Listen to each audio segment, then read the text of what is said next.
একই মন্দিরে একসঙ্গে মিলে মা কালী এবং শ্রীকৃষ্ণের দর্শন। এই মন্দিরে গেলেই সকল মনোবাঞ্ছা পূরণ হয়। মা নাকি নিজের কানে শোনেন ভক্তের সব কথা। জানা আছে এই মন্দিরের পেছনে রয়েছে কোন অলৌকিক কাহিনী। যদি একই মন্দিরে মেলে মা কালী এবং শ্রীকৃষ্ণের দর্শন, তাহলে তো ভক্তদের ভিড় উপচে পড়বেই।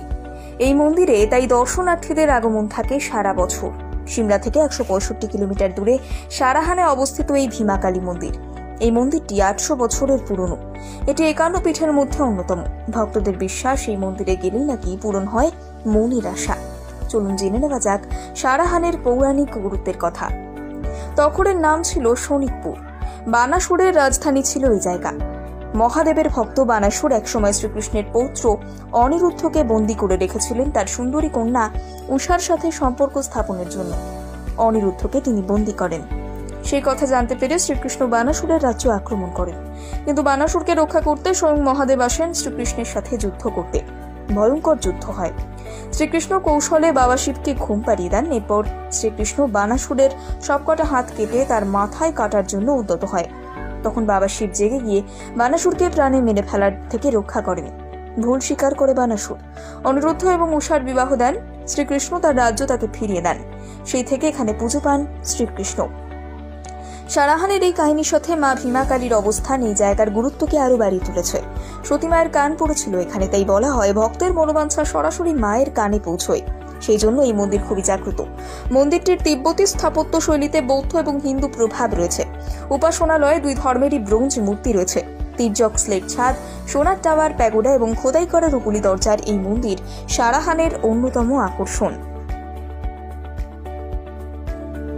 একই মন্দিরে একসঙ্গে মিলে মা কালী এবং শ্রীকৃষ্ণের দর্শন। এই মন্দিরে গেলেই সকল মনোবাঞ্ছা পূরণ হয়। মা নাকি নিজের কানে শোনেন ভক্তের সব কথা। জানা আছে এই মন্দিরের পেছনে রয়েছে কোন অলৌকিক কাহিনী। যদি একই মন্দিরে মেলে মা কালী এবং শ্রীকৃষ্ণের দর্শন, তাহলে তো ভক্তদের ভিড় উপচে পড়বেই। এই মন্দিরে তাই দর্শনার্থীদের আগমন থাকে সারা বছর। সিমলা থেকে 165 কিলোমিটার দূরে সারাহানে অবস্থিত এই ভীমা কালী মন্দির। এই মন্দিরটি 800 বছরের পুরনো। এটি 51 পীঠের মধ্যে অন্যতম। ভক্তদের বিশ্বাস, এই মন্দিরে গেলেই নাকি পূরণ হয় মনের আশা। চলুন জেনে নেওয়া যাক সারাহানের পৌরাণিক গুরুত্বের কথা। তখরের নাম ছিল শোনিতপুর। বানাসুরের রাজধানী ছিল এই জায়গা।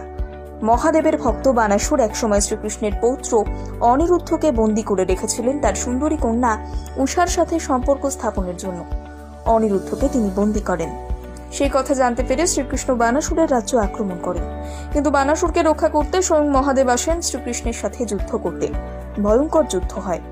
শ্রীকৃষ্ণ কৌশলে বাবা শিবকে ঘুম পাড়িয়ে দেন। এরপর শ্রীকৃষ্ণ বানাসুরের সবকটা হাত কেটে তার মাথায় কাটার জন্য উদ্যত হয়।